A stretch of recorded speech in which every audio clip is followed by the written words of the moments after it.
और बाद में पूरे भारत में हिजाब का विवाद फैला है।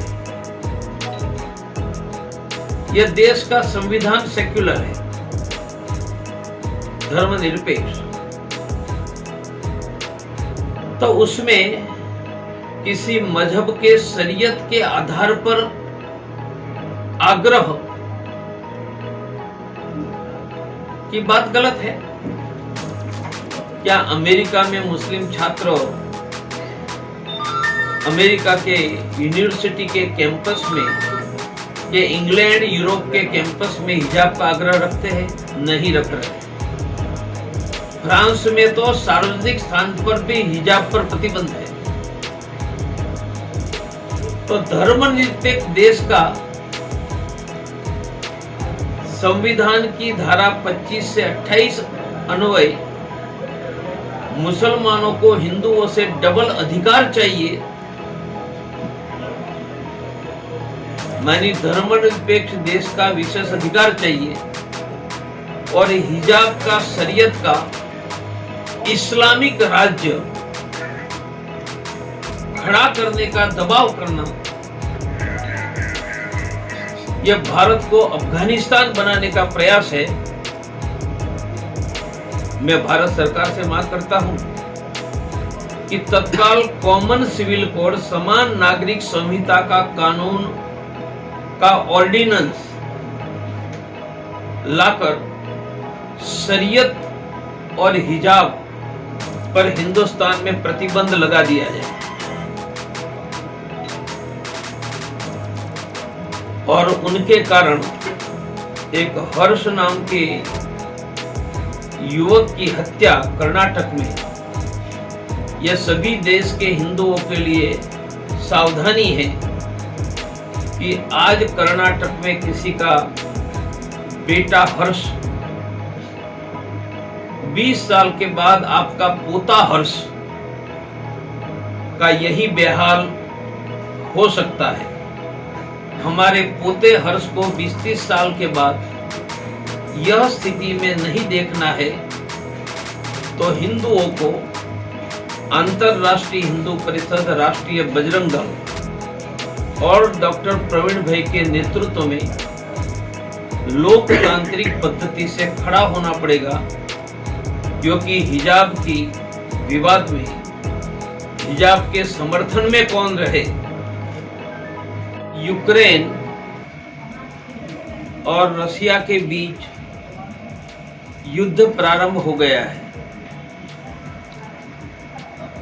भारत के लगभग 20 लाख भारतीय यूक्रेन में फंसे हैं।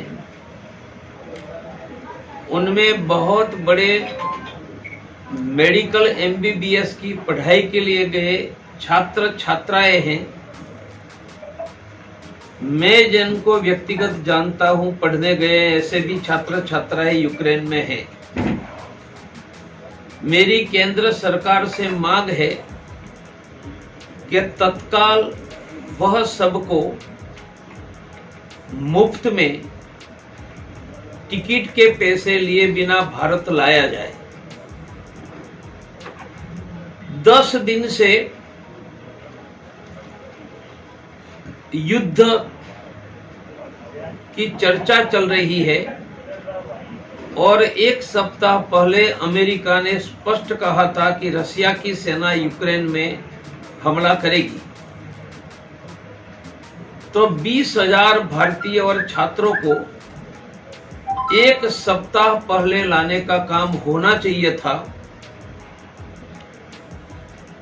नहीं लाया गया है। वो दुखद और चिंताजनक है, क्योंकि आगे यूक्रेन की स्थिति और वहां रहने वाले भारतीयों की सुरक्षा की स्थिति चिंताजनक है, और युद्ध मिसाइल के हमले के कारण मोबाइल और इंटरनेट संपर्क भी बहुत बड़ी मात्रा में बाधित हो रहे हैं।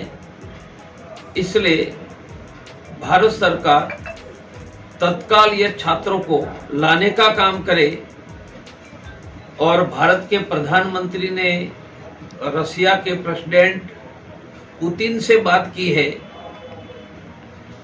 तो पुतिन को 2-4 घंटा युद्ध रुकवाने की बात करके उस समय में हमारे सभी छात्रों को यूक्रेन से विमानों से लाने के लिए भारत के सभी विमानों को वहां भेज देना चाहिए।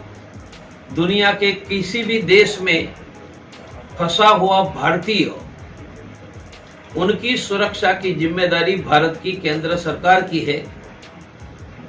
मैं आशा रखता हूं कि केंद्र सरकार अगले 48 घंटों में रसिया के प्रेसिडेंट पुतिन से बात करके 5-7-8 घंटों का युद्ध विराम करवा के भारतीय छात्रों को लाने का काम पूरा करेगी। साथ में परिचय कराया। कल से आप भी कर लीजिए फेसबुक लाइव। रामानंद जी, दोनों प्रांत के अंतर्राष्ट्रीय हिंदू परिषद के संगठन मंत्री है, तो यह एक चेहरा दिखा दो। ठीक है, नहीं है तो छोड़ दो। और बाकी सब स्थानिक यहाँ के बंधु है। मैं मेरी बात करता हूँ।